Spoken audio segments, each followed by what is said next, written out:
Good evening. Thanks for coming out on a cold evening.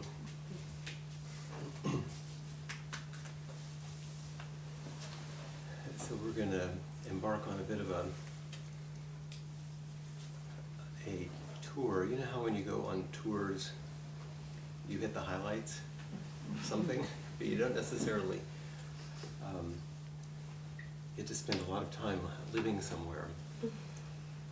The highlights in the class aren't going to point you to, hopefully, some new and exotic territory that you would like to explore. Hopefully it's going to point back to actually where you do live. And so that's my intention as we explore some of the essential Bodhisattva archetypes in Mahayana Buddhism.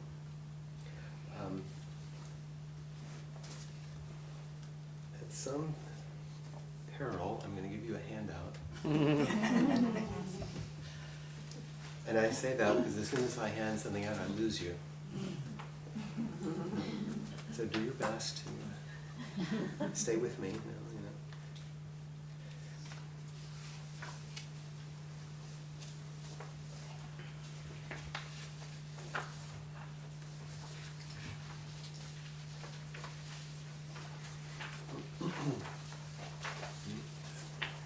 And I want us to spend some time getting oriented to our tour and what this reflexive practice step is like, and doing some practice and study about the Bodhisattvas.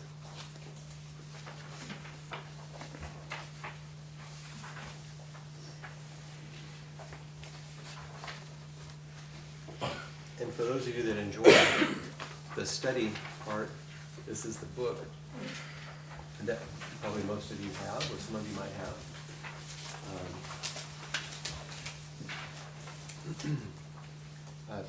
Dan Layton is senior teacher at the Zen Center in Chicago. I practiced with him in San Francisco Zen Center. He's a very, very good scholar and a good writer. This book was previously published under another title, Bodhisattva Archetypes, which he speaks about in here, of course. But I love the title, Faces of Compassion. It also is a nice cousin to the class I taught last year, Voices of Emptiness,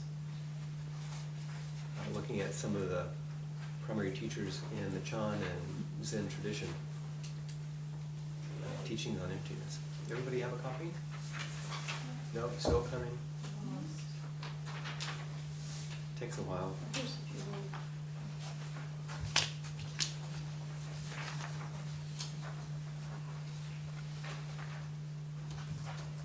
I think we should have enough. And Lori can handle the extras there. If there are extras, she'll take care of them. For those of you that have been in class with me before, you know that one of the things I always want to do at the beginning of class is to read the description of the class that you saw when you signed up.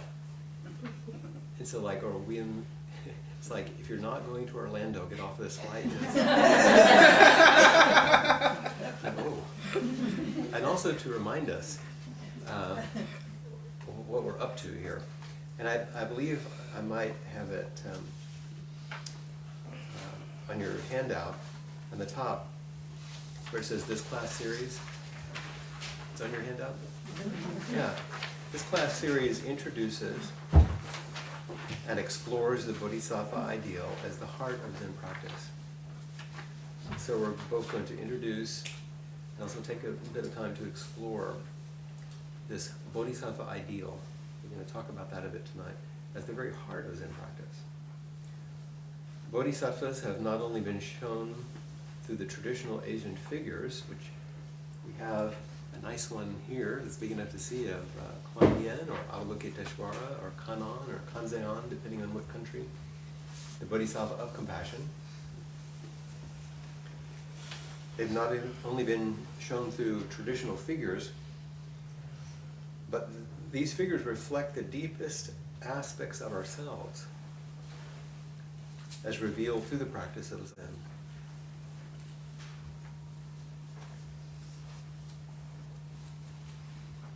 As we practice zazen, these traditional archetypal images of awakened mind will be revealed as part of your mind. What's at the heart of Zen practice will be revealed as your heart. And this is our exploration, and this is the introduction. Many, many years ago, I was in a training, and it was actually a Hakomi training, and a guest teacher was brought in who was a Tibetan Lama. And I had begun my studies at San Francisco Zen Center, and they were going to do, he was going to offer refuges, so people could take refuges, and you get a Dharma name and this and that. And so I asked to have a private interview with him, and I said, Lama Lodro, I really want to do this and all that, but I also have a teacher in the Zen tradition. And is there some disrespect, or is this like cheating, And he laughed, and he said, oh, no, I just introduced you to Buddha. It's like, hi. It's like, this is an introduction to, but it's an introduction also that goes this way, to parts of yourself in ways that we often don't look at ourselves. And that's why I say through zazen and through this practice, these aspects of our own heart and mind will be revealed as your true nature, not something to cultivate, something that you have to earn your way into, but actually is your true nature. In traditional practice, well, let me read something to you. You don't have to look at your book. You'll find it in there. But in the foreword, which was written by Joan Halifax, she says, the Bodhisattvas, I just like her words, so that's why I want to read this. The Bodhisattvas blossomed like fine and rare flowers in China some 2,000 years ago, though their seeds are everywhere in the old Buddhism of India. And we feel their presence in the four boundless abodes of loving kindness, compassion, sympathetic joy, and equanimity. Are most of you, I'm making an assumption here, are most of you familiar with what the word Bodhisattva stands for? Or what a Bodhisattva is or represents? Not necessarily. Well, Bodhi, the prefix Bodhi is awakened being, and Sattva is being. These are awakened beings. Briefly, Bodhisattvas are thought to be awakened beings who delay their exit from the cycle of birth and death, nirvana, until they have assisted every other being to be free. Then they'll go. It's like the last man off the ship, After everyone else is safe, then I'll go. So it's an image or an archetype of profound care, altruism, generosity, and an orientation of how to live one's life. And these four boundless abodes that Roshi Halifax is emphasizing here are qualities that are traditionally attributed to Bodhisattvas. But they are qualities of your own awakened heart and mind that begin to demonstrate themselves as you soften your identification with your conditioning and your true face kind of appears. Those four qualities are loving kindness, just an unconditional friendliness, compassion, the capacity to meet suffering and not turn away or to engage in too much reactivity so you can remain connected to the situation of the person. Equanimity, a reasonable balance and stable mind and heart in the face of the world. And sympathetic joy, which is the joy we feel when the others are happy. It's that joy that someone mentioned the other day. I was speaking to her, and she, her adopted daughter had graduated from law school. And somebody with me said, "Oh, weren't you thrilled and so happy for her?" And said, "Weren't you proud?" And she said,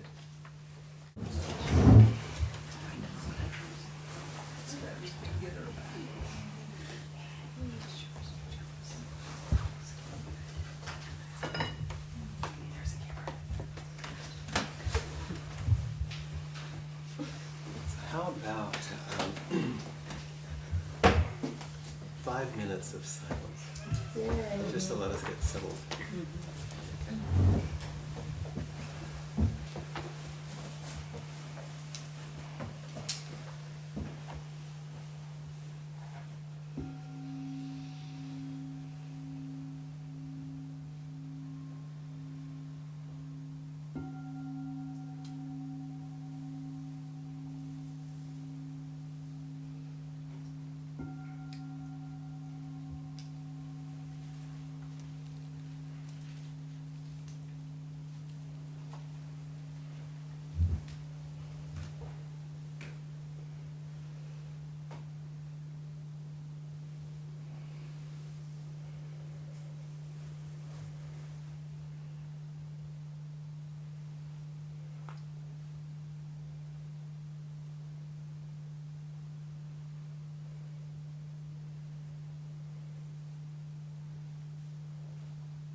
Good evening. Thanks for coming out on a cold evening.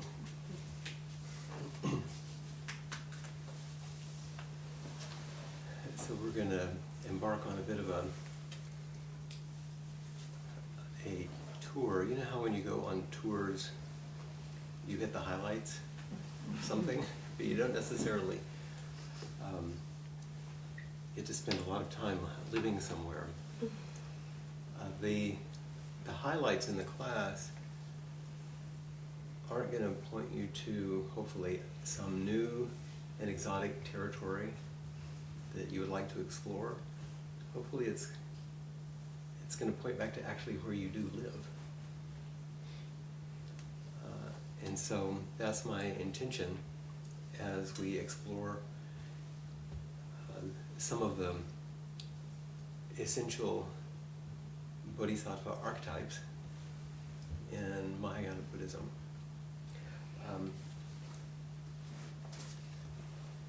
At some peril, I'm going to give you a handout.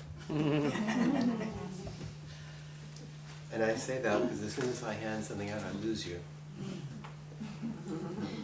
So do your best to stay with me.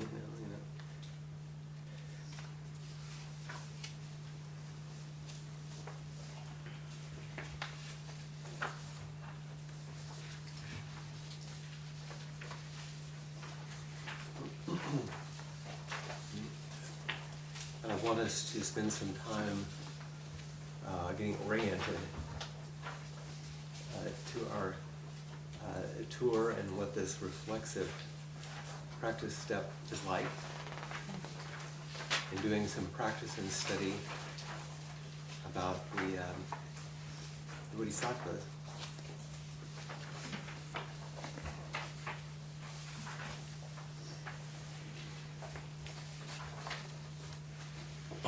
And for those of you that enjoy the study part, this is the book that probably most of you have, or some of you might have.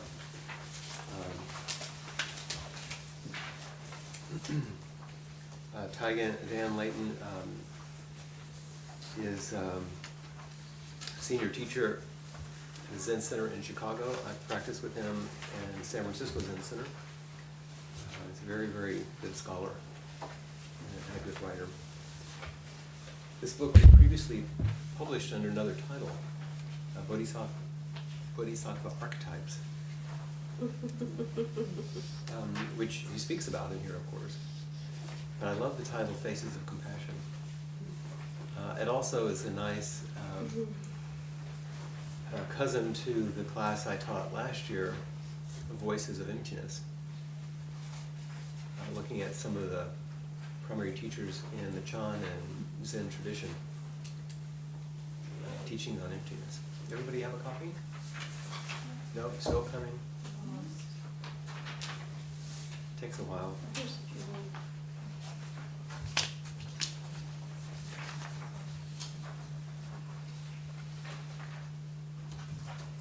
I think we should have enough. And Lori can handle the extras there. If there are extras, she'll take care of them. For those of you that have been in class with me before, you know that one of the things I always want to do at the beginning of class is to read the description of the class that you saw when you signed up. And so, like, it's like, if you're not going to Orlando, get off this flight. And also to remind us what we're up to here. And I believe I might have it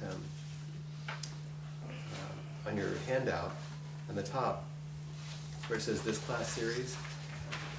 It's on your handout? Yeah. This class series introduces and explores the Bodhisattva ideal as the heart of Zen practice.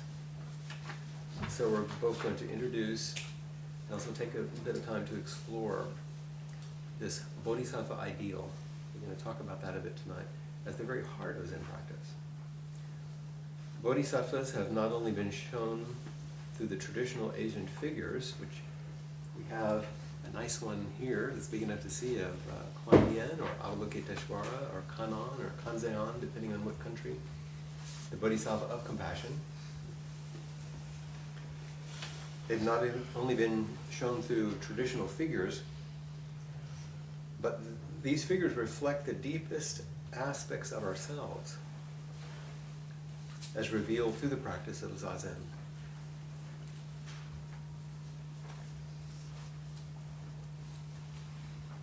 As we practice zazen, these traditional archetypal images of awakened mind will be revealed as part of your mind. What's at the heart of Zen practice will be revealed as your heart. And this is our exploration, and this is the introduction. Many, many years ago, I was in a training, and it was actually a Hakomi training, and a guest teacher was brought in who was a Tibetan Lama. And I had begun my studies at San Francisco Zen Center, and they were going to do, he was going to offer refuges, so people could take refuges, and you get a Dharma name and this and that.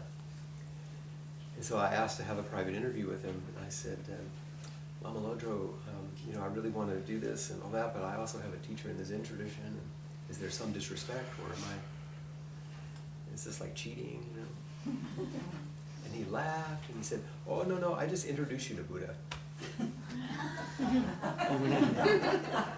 It's like, hi. It's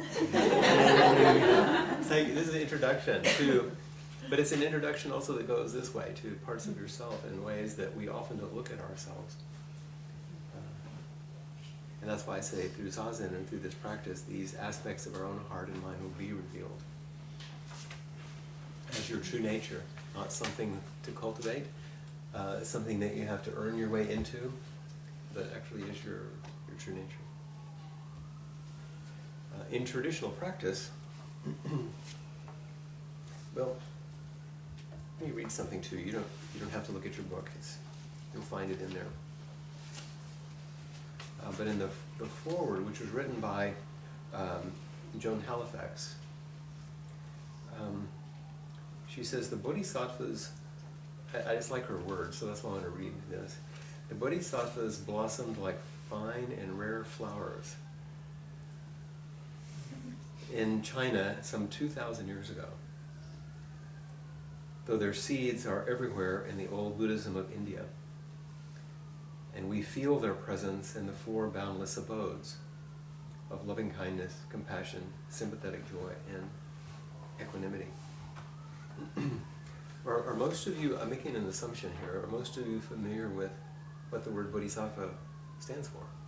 Or what a Bodhisattva is or represents? Not necessarily. Well, Bodhi, the prefix Bodhi is awakened being, and Sattva is being. These are awakened beings. Briefly, Bodhisattvas are thought to be awakened beings who delay their exit from the cycle of birth and death, nirvana, until they have assisted every other being to be free. Then they'll go. It's like the last man off the ship, After everyone else is safe, then I'll go. So it's an image or an archetype of profound care, altruism, generosity, and an orientation of how to live one's life. And these four boundless abodes that Roshi Halifax is emphasizing here are qualities that are traditionally attributed to Bodhisattva, but they are qualities of your own awakened heart and mind that begin to demonstrate themselves as you soften your identification with your conditioning and your true face kind of appears. Those four qualities are loving kindness, just an unconditional friendliness, compassion, the capacity to meet suffering and not turn away or to engage in too much reactivity so you can remain connected to the situation of the person.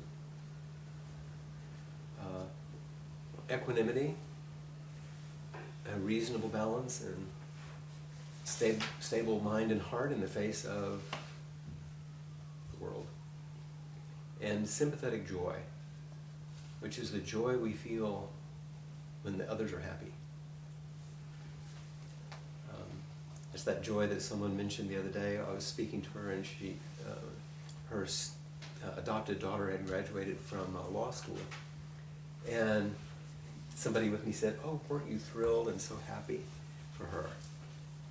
And said, "Weren't you proud?" And she said, I guess I never thought about being proud. I just saw how happy she was, and that's why I was happy. That's sympathetic joy. So loving kindness, compassion, equanimity, sympathetic joy are just 4 ways of speaking about, it's like facets of a diamond of an awakened approach. Just simply a free, unencumbered, mature relationship to life. So this is what she's speaking about. She says, though, Bodhisattvas are mythic figures. Mythic figures. They're not saints in heaven or something like that. They also are functions within the psyche, archetypes of compassion. And myth and psychology fuse in the presence and activity of these compassionate beings.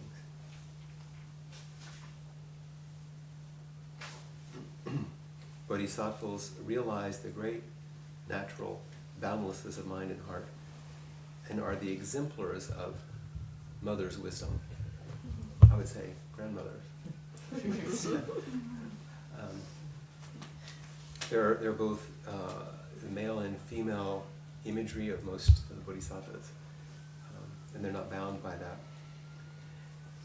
So in terms of the book itself, just a couple of sentences. Taigen says, this book is an introduction to the psychology of Bodhisattva practice. Now that's kind of an interesting sentence. It's an introduction to the psychology of a deep practice. It's an introduction to the psychology of Bodhisattva practice, imagery, and imagination. Directed at the many Westerners now exploring traditional resources for spiritual values and for wholesome, productive lifestyles. We could spend a lot of time on that sentence, actually.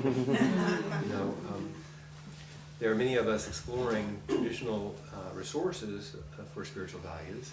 You wouldn't be here if that wasn't the case. And for wholesome, productive lifestyles, I would hope.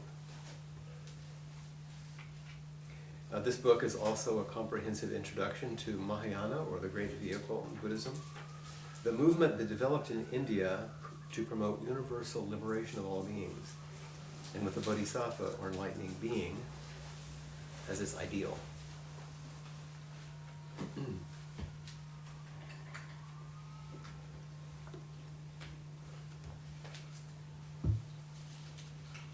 One of the things to remember, I'll read a tiny bit about this in a bit, is that the original ideal in Buddhism in India was something called the Arhat, which is a purified being, someone who practiced to purify themselves so they could be liberated and freed from the cycle of birth and death. These are not exactly mutually exclusive at all, but sometimes they're seen. That was the ideal, the person who could be awakened and enlightened. The Bodhisattva ideal, the exemplar, is someone who, in one of our precepts it says, lives and is lived for the benefit of all beings. So the Bodhisattva doesn't practice for themselves, doesn't practice to be enlightened.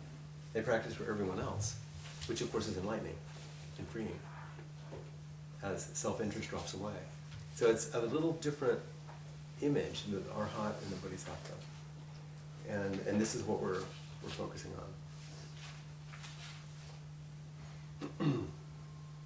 I couldn't help when I was beginning to look at the archetypal imagery, especially with the name of the book, Faces of Compassion, to remember a very famous line which many of you will recognize as soon as before I even say it, from T.S. Eliot. Anybody? You'll know it when I say it. To prepare a face to meet the faces that you meet. Talking about how we actually move into the world. How we prepare a face to meet the faces that we meet. It's such a lovely, short, powerful, beautiful line about conditioning. About not Bodhisattva activity in a way. How we organize ourselves around the pains and wounds and contractions and joys and blessings of childhood to create what we feel is something safe or solid or useful or something, which of course is less useful and less safe and less solid because of its contracted nature. But we prepare a face to meet the faces that we meet. Even in everyday activity, you just turn towards someone and as soon as you see them, something. So what are the faces of compassion? That are when we drop all attempts to prepare a face. And each face we meet is only one face. Our face, the face, one's true face. In more theistic traditions would be the face of the divine. This would be Meister Eckhart saying the eye through which I see God is the same eye through which God sees me. And many such mystical things about the reflective quality with no particular face. Yet the wonderful thing about the universe is it can display itself in many faces. This is the one face. But as humans, we get pretty attached to these faces. And surgery on them and everything. Another thing that has been important in Buddhist practice and certainly in the Mahayana tradition, but it comes from the earliest time, is something called the dedication of merit. So whenever you would do a practice, if your intention is to benefit all beings, and whatever good stuff we created by being here, you'd want to spread around. You wouldn't want to keep it, because your dedication and vow is to save all beings. So you have a dedication of merit chant here. May all awakened beings, you see that? Now this is, it says, it's adapted from a traditional Soto Zen dedication chant. It's very, very close, mapped straight onto the one that Peg and I learned in the monasteries that we trained in. But we've tweaked it a bit for the course. So let's say it together. May all awakened beings extend with true compassion their luminous mirror wisdom. May the merit and virtue of these class meetings and our everyday practice extend not only to its members, but to all beings everywhere, so that all may find their unique, sparkling place in the way of awakening, and may this practice of awakening go on endlessly. It makes you smile, doesn't it? Isn't it great? I think we should chant it every time, so make sure you bring your feet with you. And we'll do it at the end to kind of send out the merit of our practice together. This is really the kind of thing we do at the end of most services, every morning in temples and monasteries.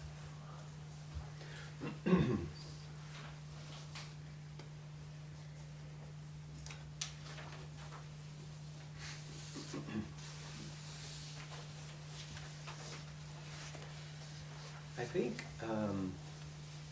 next on your sheet there is a quotation from Peter Hershoff, right? Mm-hmm. Right.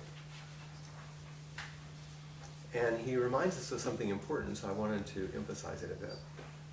He says the business of the Bodhisattva, I love that, Bodhisattva business. You're going to be in the business of Bodhisattva. The business of the Bodhisattva is not to disseminate information, leaves me out for a minute, about nirvana and samsara, to deliver awe-inspiring gospels of enlightenment, or even to convey sentient beings to the nether shore, but to enter into unbound and chartless concourse. Now this is not common language, is it? What is this unbound and chartless concourse thing? What's the concourse other than the thing at the airport? Remember, you used to call them the concourse? Why would they call it that? What?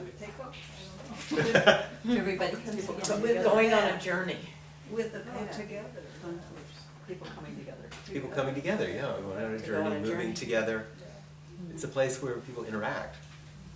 Unbound and chartless. Wow, no map, huh? And unbound. So the Bodhisattva's job isn't to disseminate information or even inspire, or to be the one who carries a person to the other shore. Not a savior. Not a scholar. Not an evangelist. Awe-inspiring gospels. Although a scholar, an evangelist, or someone who carries people to the other shore might be a bodhisattva, but that's not necessarily a job. Come on in.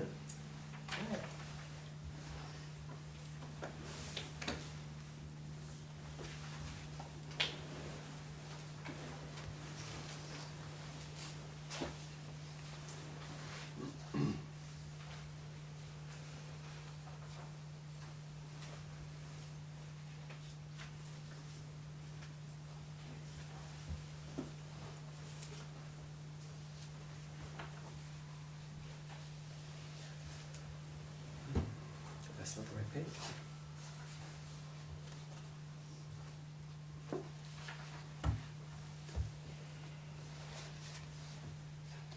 So what do you think he's saying the job of a bodhisattva is? Not using his words. What do his words point to? A true meeting? True meeting.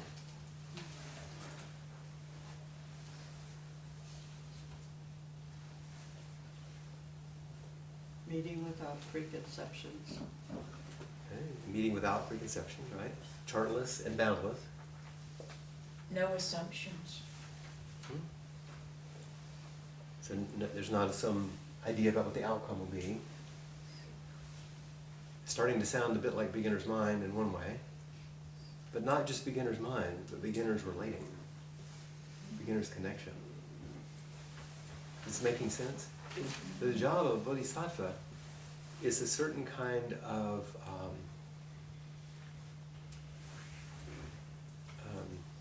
what's that Jewish word for matchmaker? Again, Yeah, kind of, you know. overshare meant to be together. Yeah, like bringing people together, you know, in a way that allows them to begin to experience what the Buddha spoke to us about early on, that this practice is one of profound relationship with all things, not just each other. So a bodhisattva has a certain kind of job which turns people toward each other and also turns each moment and each activity towards the present, so that there is actually immediacy. There's presence and immediacy. The way in which that's done is the next word on your handout, I think, which is upaya, right? And Peter also says, upaya are creative devices employed by bodhisattvas in carrying out their vow to liberate sentient beings. So his first definition about the business of a bodhisattva being to enter into unbound and chartless concourse says, if you start with that quote, the business of the bodhisattva, and you take out all the knots and just go to the end, the business of the bodhisattva is to enter into. The bodhisattva enters into unbound and chartless concourse. The bodhisattva offers herself completely to the present. And then and uses creative devices to carry out their vow to liberate sentient beings. skillful means. Upaya means skillful means. So this is some of what we're going to be taking a look at. Our task together, we're engaged in the business of Bodhisattva. We're going to enter into unbound and chartless concourse. You thought you were just like sitting in here. And we're going to employ upaya, which is a lot of my job too, of course, in the leadership role. Hopefully offer you creative ways to carry out a vow of liberating sentient beings. This is a little bit tricky. Like suddenly now I've got us involved in a vow. I kind of snuck that in. It's like, what's this? We're involved in a vow now? Vow now. Brown cow. So let's take a look at what that might mean. There's a longer quote next by the teacher who provided and offered, supported and encouraged Dharma transmission for Taigan Leighton, which is Rev Anderson, former abbot in San Francisco Zen Center. Here's one of his quotations. A Buddha is someone who sees the way things really are. It's a nice definition. A Buddha is someone who sees the way things really are. When we see the way things really are, we see that we're all in this together. That we're all interdependent. When you really see the truth, you can't help but see this one interdependent, co-arising activity of relationship. A great surpassing love arises from that wisdom. You notice this? When you drop all of your ideas of separation and you realize, we're in this together. For good or ill, but actually my entire life depends on you.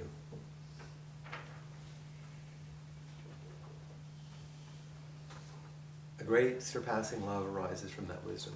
And that love leads Buddha to, that love leads Buddha to such that, that's wrong, isn't it? Wish. Would wish. I know that's how it's supposed to go. The love that leads Buddhists to wish that all beings would open to this wisdom and be free of the misery that arises from ignoring the way things are.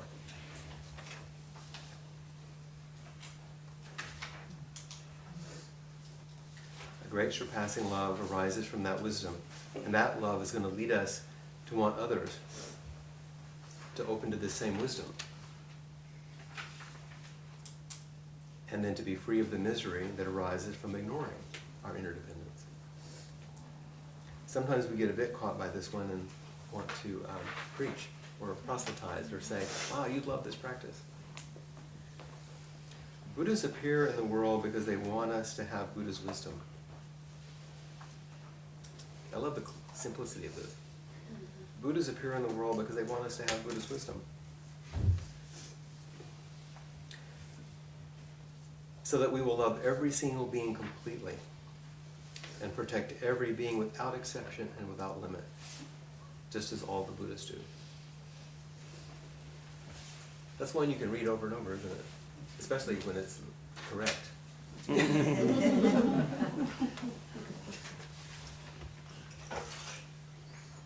I'll take a look at it and make sure I have it right. I'm a terrible editor. But I'm great at finding things for you.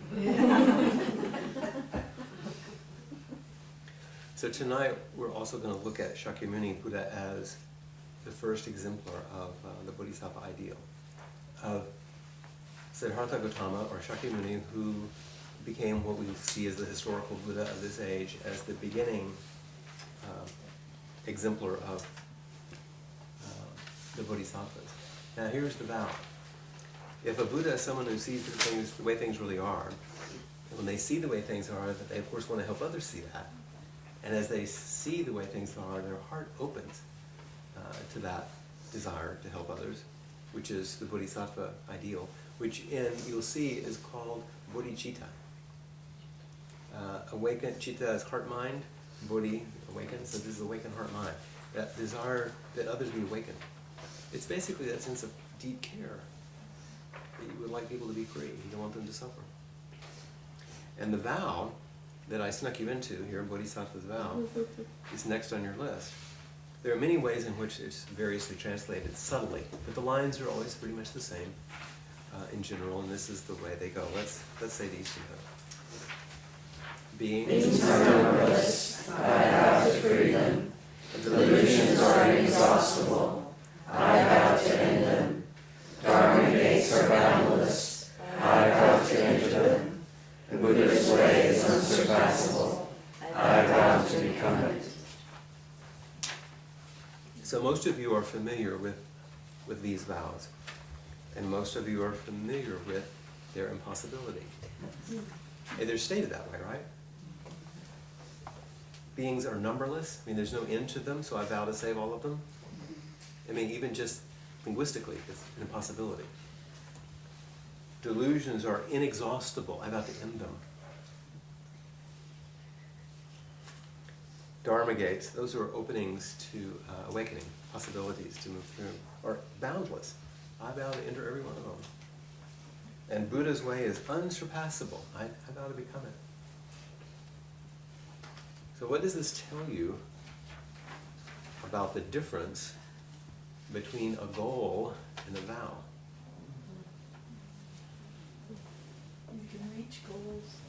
Yeah, you can reach goals. Goals are, even if they're strange or hard, or maybe you don't reach all of them, they're reachable. Yeah. But vows, so what good are they if you can't accomplish them? They last forever. That's one thing. They're inexhaustible. It's true. One of the things about the Bodhisattva practice is that you can't wear it out. You're never going to reach the end of it. You also can't fail it, but that's it later. What else? Intention. What's that? Intention. What about intention? This is an intention, which is the most important thing. Maybe not the goal, but the intention. So it has something to do with intention or aspiration. Mm-hmm. It's like, were you here today earlier? No. Oh, well, see, you would like it because I quoted Martin Luther King. Yeah. Oh, Yeah. so sorry. I know. Well, here's the quote, which you probably heard. I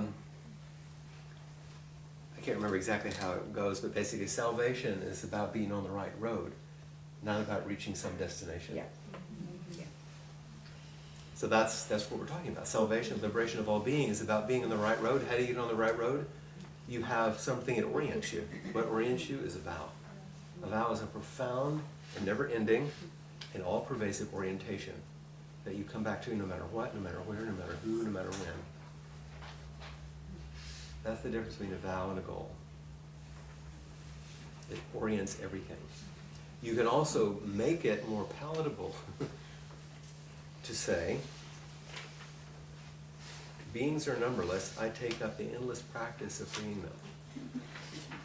Because then it's like, okay, I'm just going to take up the practice. Delusions are inexhaustible. I'm going to take up the endless practice of ending them. So on and on. I take up the practice. Through this intention, through our aspiration, I'm going to orient myself this way. So then when something arises, what's my orientation? Will this cause more suffering for myself or others? Will this free me or other people? As I enter into concourse here, another way that Peter Hirschot talks about it, he says, Bodhisattva's job is to take each moment, each situation, each relationship, and turn it just a little bit more towards freedom. It's like you turn the steering wheel a little bit.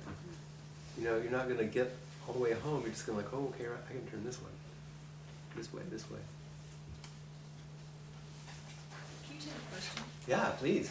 So, can you talk a little bit about, in the quote from Peter Hirschot that starts out in business, Yeah. on the second line where it says, it's not even to convey sentient beings to the nether shore, but then in the next one he says, employed in carrying out their vow to liberate sentient beings. Can you talk about the distinction there?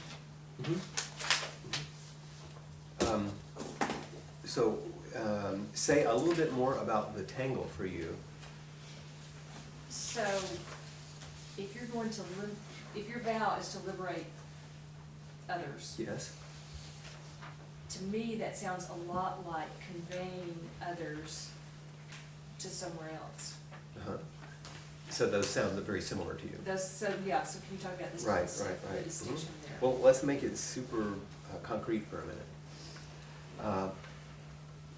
There are ways in which I might suggest a person get to the other side and have great skill in assisting them without putting them on my shoulders and carrying them. Right. So I'm not going to ferry them across, but I may assist them so that they can move across if we put it in those concrete terms. It's one of those fine lines. Yeah. So the Bodhisattva's job isn't, because sometimes many religious traditions, I think, and also, forget religious tradition, it's just our inside hope, is that there's going to be some ultimate savior who's going to do it for us. Right. We want to be saved, and that someone else will do it. And he's saying that that's not the job. And yet, the heart and mind and total intention is their liberation through skillful means. But I'm not going to do the work. I'm going to provide the opportunities, the directions, all those things, through the relationship, which might make that possible. So I have the intent that it will happen. Oh, but yeah. I'm not taking responsibility for it. That'd be a good one to work with, wouldn't it? Yeah. Is that not a key question in a lot of our families and relationships and work in all kinds of situations? What's my responsibility? What's not? I can't actually do it, but I also can't and won't abandon a person.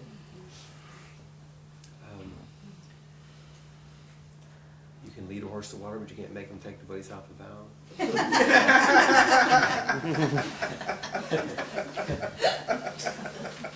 Isn't that the way it's said? So these Bodhisattva vows we're going to also chant every time as the way to enter our class, and then we're going to end it with our dedication. There's a place in the book where he says a psychological, this is the other side of the psychological coin that I tend to lean toward, because of my background. A psychological reductionism, which I hope I'm not doing, but I want to just speak for this side. A psychological reductionism that understands the Bodhisattvas solely as internal psychic forces fails to capture the basic spirit and dynamic richness of Mahayana Buddhism as a religion that has brought spiritual support to many throughout the ages. We can honor the traditional view of the Bodhisattvas as external cosmic beings while simultaneously seeing them as internal psychological forces available as potentialities to be realized within us. So he talks in here, and you can read about, I don't want to get too much into the technical things. You can read that in the book easily. I don't need to say it all. Ascending and descending bodhisattvas. Now, it's a little bit like those of you that have studied Christianity, immanent and transcendent. Not so different.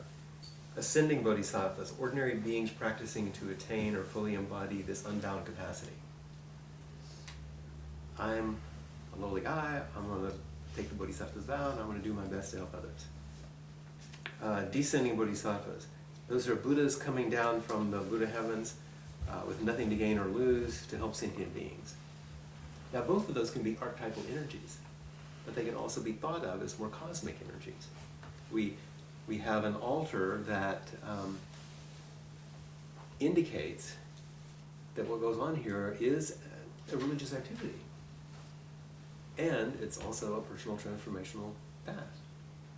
That they're very similar.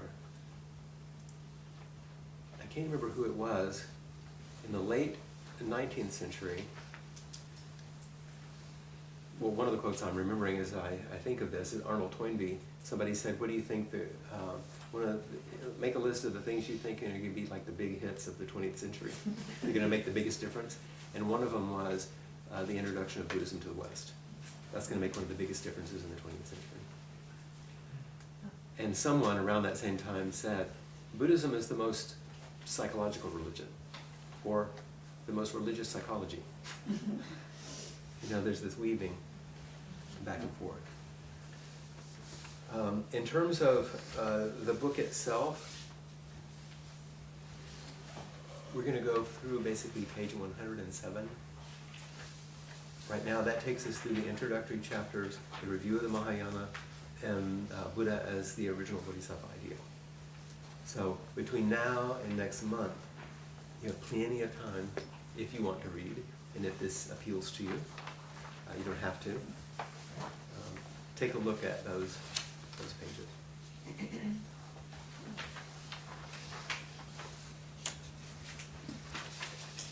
Okay.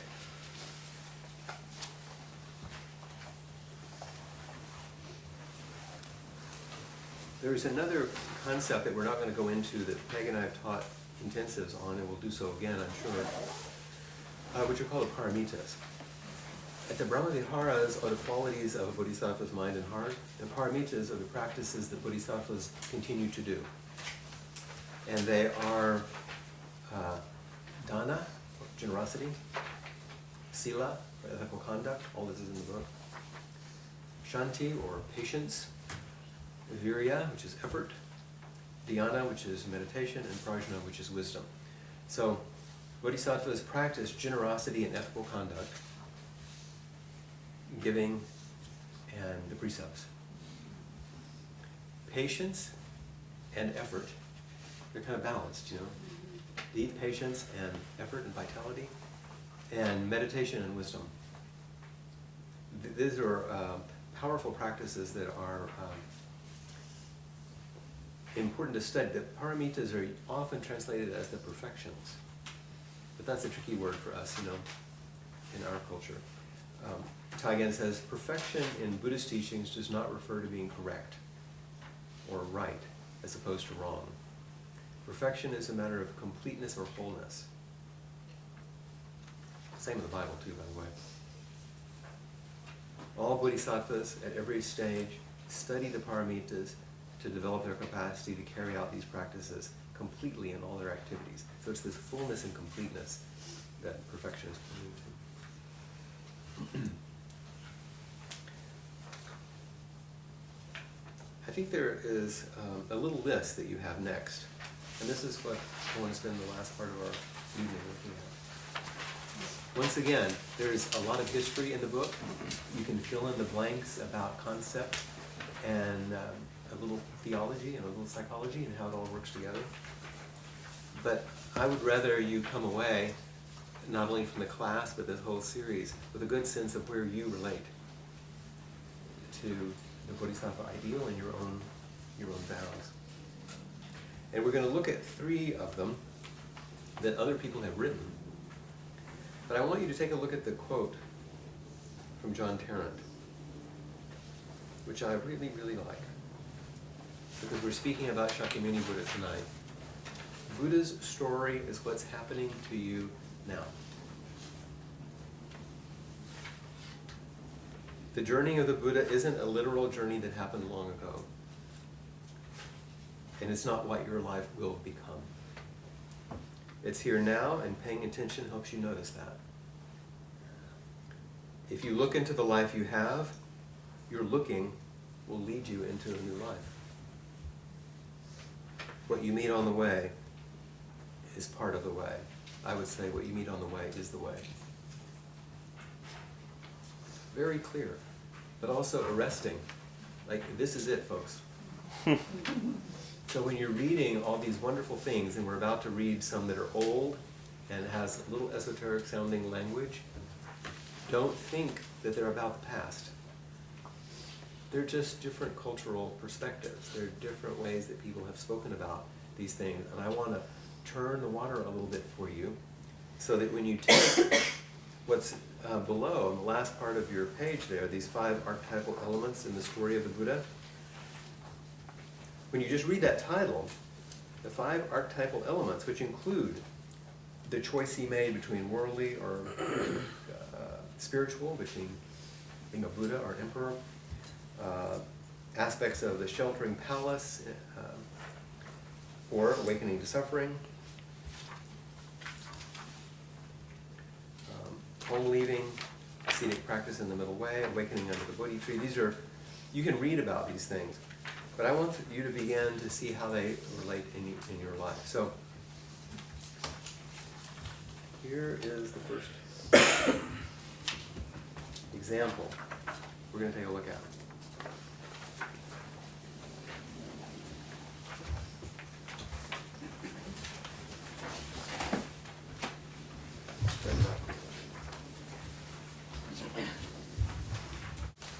Are people who have lived during most of our lifetimes. Some of you might be young enough to have not lived in Suzuki Roshi's lifetime. He died in 1971, but Joko just died 3.5 years ago. And so these are faces of compassion.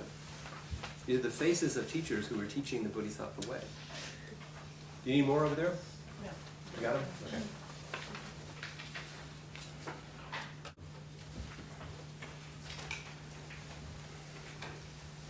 And I'm going to give you 3 things, all of which have a huge amount in them. We could spend an entire week on each of these, so it's going to be, I'm warning you, this is going to be a tiny bit overwhelming. I just want to show them to you so you can take them. Then, through these old examples and the questions that I've made for you, you have your work cut out for you for the next month. No, otherwise, what you have are 4 classes which become 4 entertainments. Where you learn some nice things, you know, and you listen to me speak, and it's pretty, and that's good. Nothing wrong with that. But I'm hopefully going to offer you some skillful means so you can actually realize your own face as a face of compassion. And here's some shining back at you from the past. Don't expect to understand everything. Let it wash through you. When I, a student of the way, look at the real form of the universe, all is the never-failing manifestation of the mysterious truth of the awakened life. In any event, in any moment, in any place, none can be other than the marvelous revelation of its glorious light. This realization made our ancestors and teachers extend tender care with respectful hearts, even to such beings as birds and beasts. This realization teaches us that our daily food, drink, clothes, and protections of life are the warm flesh and blood, the merciful incarnation of the awakened one. Who can be ungrateful or not respectful, even to senseless things, not to speak of humans? Even though they may be a fool, be warm and compassionate toward them. If by any chance they should turn against us, become sworn enemies and persecute us, we should sincerely bow down with humble language in the reverent understanding that they are the merciful messengers of the awakened one, who use devices to emancipate us from blind tendencies, produced and accumulated upon ourselves by our own egoistic delusion and attachment through countless cycles of space and time. Then on each moment's flash of our thought, there will grow a lotus flower, and on each lotus flower will be revealed perfection, unceasingly manifest as our life, just as it is, right here and now. May we extend this mind to all beings, so that we and the world together may attain maturity and wisdom of the awakened life. So you can spend a lot of time with this one. I was using this in a retreat in Switzerland a few years ago, and it was a wonderful student of mine from the UK, who also is a preacher's kid. Her father was a Lutheran minister, and was quite triggered by a lot of this, in terms of kind of old religious kind of feeling. And she said, I just don't get it. Why would you have us read, I said, well, I hope I won't make things worse. No, that's not the Bodhisattva way. But let's imagine we were in Sunday school. Suppose you were 7 years old. And I don't remember what I said to her, but it was something like this. When I come here to Sunday school and look at the way things like really are, it's amazing. Every single place I go, and every moment, everywhere I look, it's like this little light of mine. I'm going to let it shine. You know, it's like shining. And this same realization made all of our teachers and everybody before us be really kind and take care of things. This same kind of thing helps us, that everything we do, for instance, if we drink, the food we eat, the clothes we have, everything is here to just help us feel really wonderful and to hold us close. So who wouldn't be grateful? Who wouldn't be happy? To know that every single thing, the birds, the flowers, your dog, your cat, everything, not to speak of humans. Don't you love that line? Even the senseless things, not to speak of humans. Even though sometimes they're problematic and they're like mean to you on the playground, be nice to them. Now, if by chance some of them should be mean, and they keep bugging you, you realize that they're helping you see the ways that you get triggered. And they're showing you some things. And you might feel bad for them that they want to be mean and that they're having such trouble. And who knows where it all came from. Maybe their mom, maybe their dad, maybe even before that. But if we look at things like that, on every single moment, we'll see the beauty of what it means to actually be alive. Like, thank goodness I was born. Thank goodness my mom and dad take care of me. Thank God everybody is here tonight. And everything is showing us that we have what we need, and it's all right here. So maybe we could extend the same kind of kindness and generosity to everybody and hope that, like, they would be nice too. Something like that. And I don't mean to be disrespectful by limiting it like that, but sometimes it's really nice for you to go through and find your own voice. I'm just being a little bit playful, because this stuff can get so serious. You think this is serious, wait till the next one. Do you get the feeling? Yeah. It's really beautiful. Read it each day. Let it start speaking to you. What does it call forward? Where are the places that it opens in you? Where do you go? And then that's a pointer. That's a little trailhead. It says, oh, look, there's something I can see. I can learn more about. Anybody want to say anything about this one? Or have a particular question? Without going, way into it. Like I said, we could work on this one forever. Does it make sense what I'm offering you? So this is a voice from a very, very long time ago, where a teacher is trying to say, and I like the way it starts, when I, a student of the way, I'm always a student. And I'm going to look at the way things really are. Remember Reb's quote, the Buddha is one who sees the way things really are? It's like everything is the never-failing manifestation of the mysterious truth of the awakened life. It's like unfolding in front of me all the time. That's all that's unfolding. The universe is like displaying itself all the time. Now all this other stuff happens, sure. So how am I going to use it? And that's the Bodhisattva vow. How am I going to turn toward and meet things? How am I going to turn what I meet if I can? How can I be a facilitator, but not the one that carries the whole world? So this is a personal vow. You might even think about starting to write your own vow.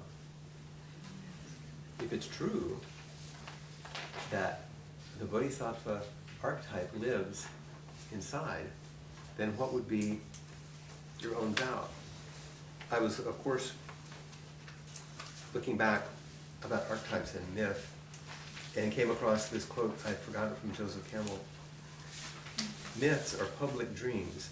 Dreams are private myths. No?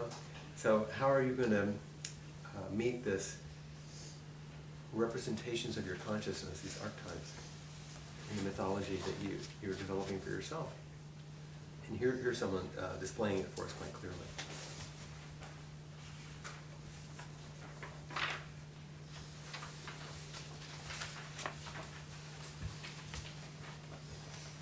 The next one is from our old friend Dogen.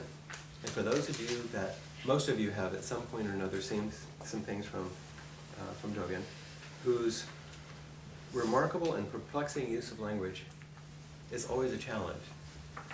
It's brilliant and beautiful and impenetrable and clarifying and really useful because you can't get lazy with it. And he has this very strange way of saying everything all at once, all the time.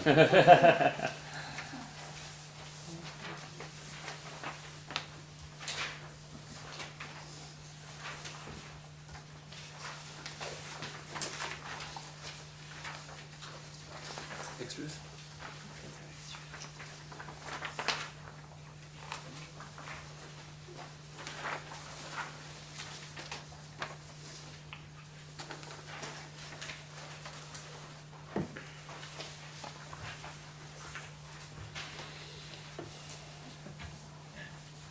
Do you know the translation of the title? Do you know the translation of it? I don't even. It's very, very famous because this was Dogen's personal vow that he wrote for himself also in the 13th century. Ehe kosu hasagonman. Everybody have one? I have more.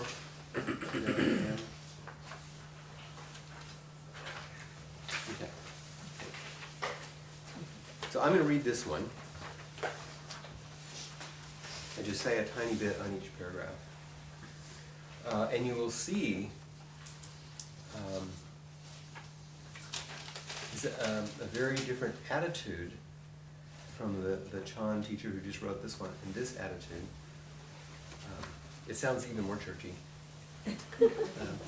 But the reason I want to read it is back when I was at Austin Zen Center and other temples at the San Francisco Zen Center, when people would take the precepts to the Jukai ceremony, or they were being ordained, there was a certain time in the day before the ceremony where you sit in the Zendo for quite a while.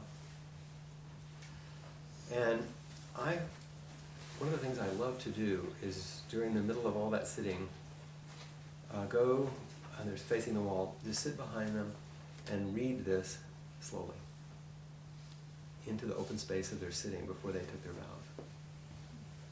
So imagine that. So I'll just listen. We vow with all beings, from this life on throughout countless lifetimes, to hear the true Dharma. That upon hearing it, no doubt will arise in us, nor will we lack in faith. And upon meeting it, we shall renounce worldly affairs and maintain the Buddha Dharma. And that in doing so, the great earth and all living beings together will attain the Buddha way. So you hear the aspiration, don't you? Although our past evil karma, and remember this is translated, I don't know the feeling of the actual words that he used at all. Although our past evil karma has greatly accumulated, indeed being the cause and condition of obstacles in practicing the way, may all Buddhas and ancestors who have attained the Buddha way be compassionate to us and free us from karmic effects, allowing us to practice the way without hindrance. So there's the aspiration in all of the four immeasurables. Compassion, loving kindness, equanimity, sympathetic joy. May they share with us their compassion which fills the boundless universe with the virtue of their enlightenment and teachings. Buddhas, listen to this, Buddhas and ancestors of old were as we. We in the future shall be Buddhas and ancestors. Buddhas and ancestors of old were as we. We in the future shall be Buddhas and ancestors. Revering Buddhas and ancestors, we are one Buddha and one ancestor. Awakening Bodhi mind, we are one Bodhi mind. Because they extend their compassion to us freely and without limit, we are able to attain Buddhahood and let go of the attainment. Therefore, the Chan master Lumya said, those who in past lives were not enlightened will now be enlightened. In this life, save the body, which is the fruit of many lives. Before Buddhas were enlightened, they were the same as we. Enlightened people of today are exactly as those of old. Quietly explore the farthest reaches of these causes and conditions, as this practice is the exact transmission of a verified Buddha. Repenting in this way, one never fails to receive profound help from all Buddhas and ancestors. By revealing and disclosing our lack of faith and practice before the Buddha, we melt away the root of transgressions by the power of our repentance. This is the pure and simple color of true practice, of the true mind of faith, of the true body of faith.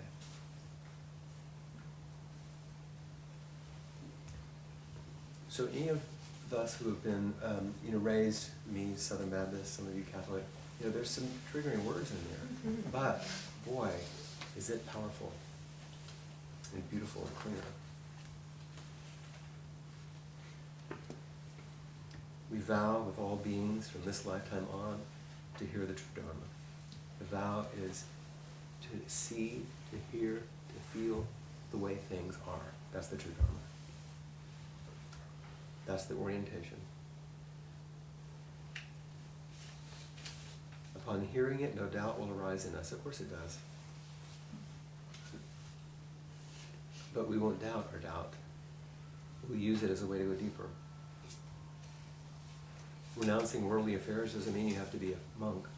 It means let yourself not be ensnared. That second paragraph, even though we carry lots of conditioning,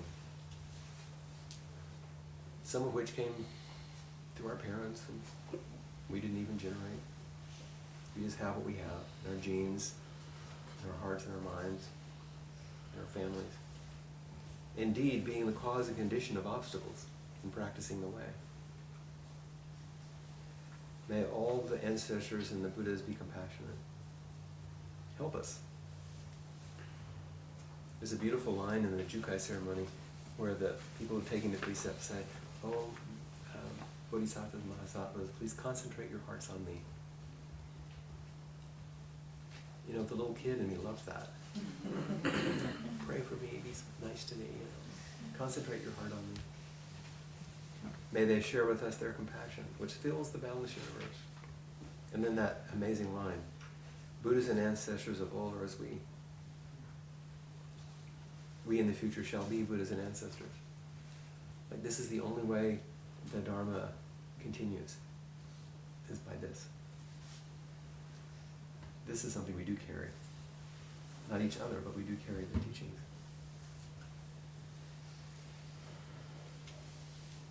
And then, with further encouragement from Master Chungla, those who in past lives were not enlightened will now be enlightened. In this life, save the body. It's like enlightenment is available now, and it's really important to take care of yourself so you can be a vehicle for the Dharma's transmission. Before Buddhas were enlightened, they were the same as we. Enlightened people of today are exactly those who are. If you think you don't have what it takes, it's an extremely painful error. If you don't think you know what the practices are, they're right here. You have the same practices, you have the same material. You're not missing anything. So quietly explore the further reaches of these causes and conditions. And then this whole thing about repenting. Remember, our repentance is the capacity to stand up in the middle of your life and admit that you're you. It's exactly what I was speaking about today in inquiry. That this is a practice of an experiment of trust. Can I be myself? Can I actually have the courage to stand up and say, you know what, this is me. I'm a terrible person. Not I'm a fat. This is me. I admit it.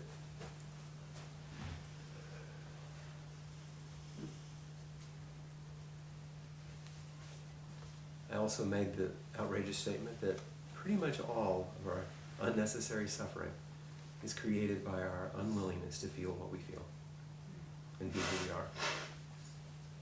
This is by revealing and disclosing our lack of faith in practice, by saying, you know, this is who I am, a limited human being. We melt away the root of transgression. We relax into and let go of all the ways that we block ourselves. This is the pure and simple color of practice, the true mind of faith, the true body of faith. To me, it has a lot of power. And it's something you might use to begin to think about your own answers to the questions in these 5 archetypal elements of Buddha, because there's a lot of journaling there to do. But let's look at one more before we go. Just in case you don't have enough.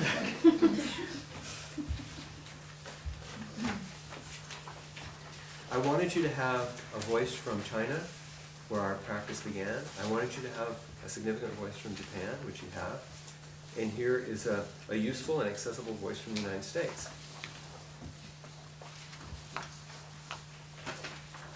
And then you'll have yours.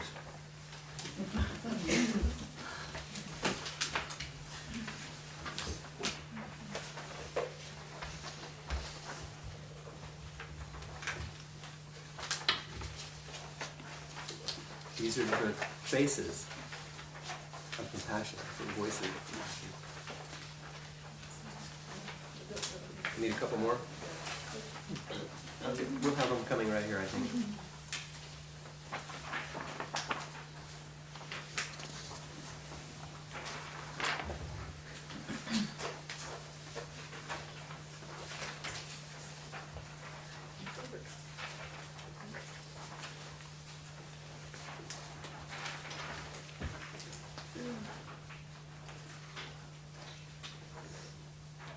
You know, because we have a relatively short amount of time, you know, an hour and a half is not that long in a whole month.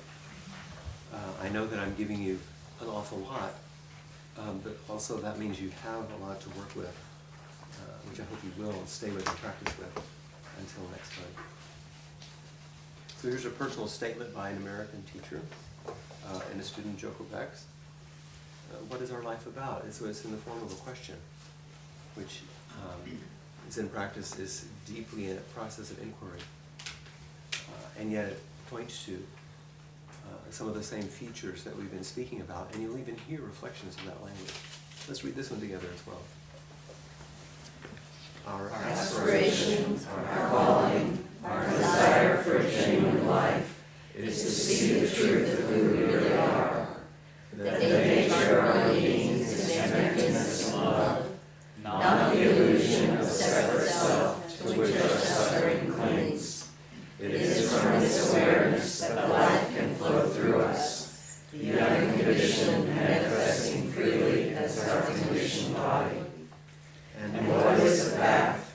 To learn to reside in whatever life presents, to learn to attend to all those things which block the flow of a more open life, and to see them as the very path to awakening. All the constructs, the identities, the holding back, the projections, all the fears, the self-judgments, the blame, all that separates us from letting life be. And what is the path? To turn away from constantly seeking comfort and from trying to avoid pain, to open to the willingness to just be in this very moment, exactly as it is, no longer ready to be caught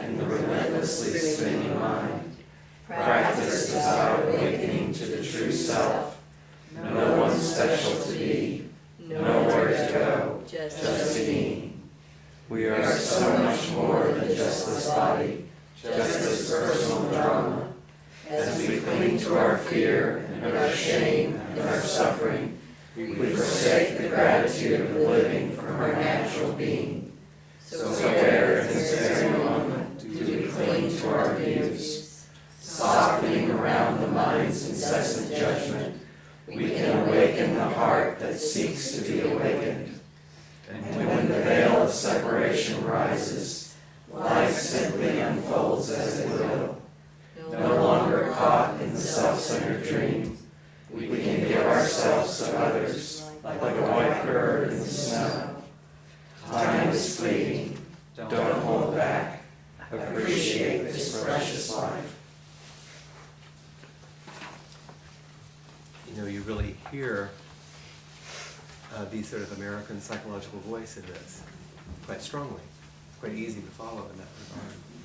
And yet it's speaking to all of the things that you heard in the older traditional views. In fact, if you basically follow it backwards from the bottom, to deeply appreciate your life suggests that it's going to be important to not hold back. Knowing that time is fleeting. In entering the Bodhisattva way, you're going to offer yourself to others. You're going to live and be lived for the benefit of others. Not caught in the self-centered dream, but being willing to meet life as it unfolds, continuing to lift the veils of illusion as you meet them. Doing so is going to awaken your heart and those around you as you soften judgment, soften your views, open to gratitude, relinquish some of the things that block you, realizing that you are more than just this sort of body and drama that you identify with all the time. Because simple being and presence is our practice, not some particular place you're going or some place you want to be, but it's about awakening to the true self, not just caught in the relentlessly spinning mind, just being in the present moment, not always wiggling, trying to get it right, trying to have it your way. That's the path. There are many things that separate us. There's a long list of them here. And those are the path. What we meet is the path. We already heard that. These are the things that block us. So we need to turn towards life, what life presents. This is the path. The path of allowing the unconditioned to manifest freely as our conditioned body. The statement I used today from Suzuki Roshi in Inquiry. Big mind is knowing that you always have to look through small mind. Say it again. Big mind is knowing that you'll always have to look through small mind. The unconditioned manifesting freely as our conditioned body. But through the awakened awareness, life can flow through us. Not caught in the illusion of a separate self, not clinging to our suffering, realizing that the nature of our being is connectedness and love, seeing the truth of who we really are. We realize our deepest desire. We meet our calling and our inspiration. Does this ring true? Yes. And what the older teachers are showing us is how they, and it's a different language, it was a different time, but they're all trying to say something from their heart. Something about what was transforming for them. Something that was beyond words, but they had to use words for. And without that, you never meet the face, your own face, of compassion. Now, what I've given you at the end of your handout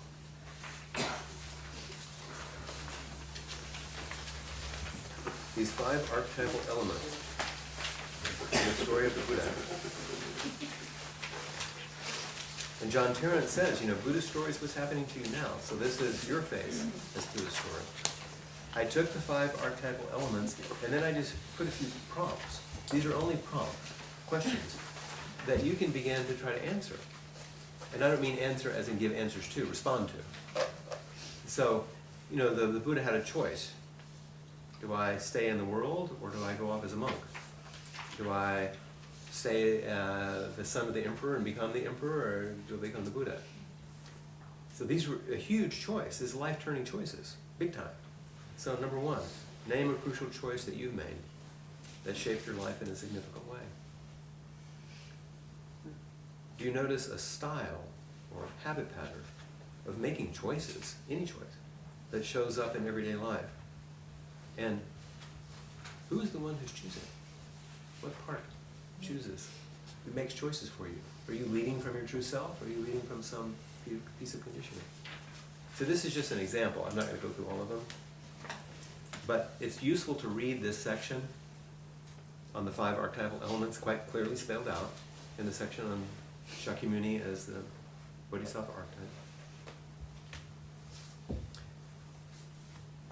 You could stay in the sheltering palace of your self-centered dream, or you could choose awakening and an understanding of suffering. So, what are some habits of attachment? What are your habitual hiding places to which you automatically return in order to construct an unreal feeling of safety? That was a little punchy, isn't it? Where, in other words, where do you take refuge? See, actually, we always take refuge. It's where? Can you be honest about where you... This is basically a spiritual step 4. Those of you that know 12 steps. It's a fearless moral inventory of this Buddha story. Do you notice that habits of hiding or refusing life as it is actually creates the very suffering you hope to avoid or relieve? As you contract and create managers in you as a way to protect you, you end up less safe and have more suffering. To which you respond, and it doesn't go well from there. You know, it's not the proper direction. Home leaving. What does home leaving mean in your life? How might you unblend from your conditioning in order to find more freedom? How about leaving that home? What burdens might you release in order to operate more freely as your true nature? Are you aware of the exiled parts that inhibit free choice, evoke fear, or keep you limited in some way? On and on. You don't have to answer every one of them, but I think as you read through them, you'll find, oh, here's the direction, here's an opening.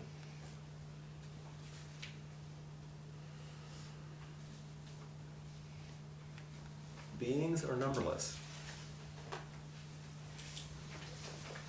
And guess what? Beings are numberless. All the different parts, I vow to free them all.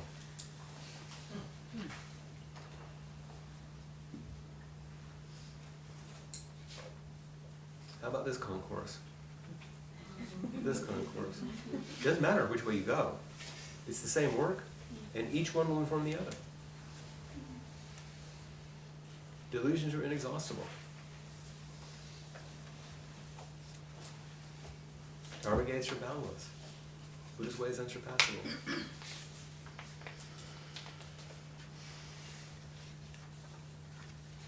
Let's go back to the very first part of your handout, to the dedication of merit. This is the end of our time. So let's say it together.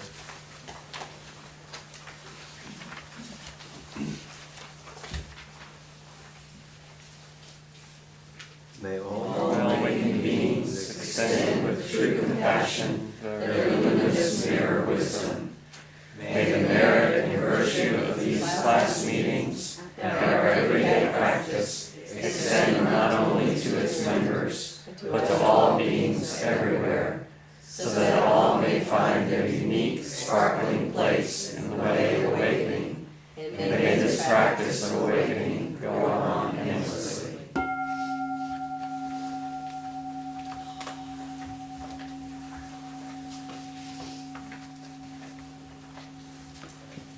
Thank you for hanging in there for a good long hour and a half with some things that are a bit challenging, but I hope this will give you enough things to chew on to really enter this. And then for the next 3 months, each month we'll take one of the archetypal images of wisdom, of compassion, of shining everyday practice, and explore them. There are lots of bodhisattvas These are basically the ones that are on the altar, too. And see how they are alive for you, and alive in you, and alive as you. So thank you for being here, and I look forward to seeing you next month. And there are a few folks here I know who are aware of how the place can be put back together. Not everyone has to help, because I know it gets crowded, but if I can get a little help, that would be great. Drive safely.